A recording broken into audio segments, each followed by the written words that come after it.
Ayan, nandito na po tayo sa ating cellphone. Ngayon, ituturo ko po sa inyo kung paano i-turn on ang ating tap and buns.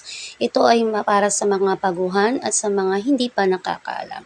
So, i-click na natin yung Facebook. Ayan. And then, click natin yung 3 lines sa taas. Ayan. And then, professional dashboard. I-click po natin yan.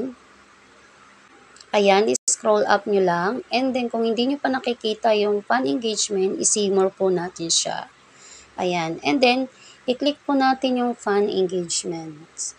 So, ayan. Kung mapapansin nyo, yung top pan ko tsaka rising pan ay naka-on na. Ibig sabihin ay na-turn on ko na siya.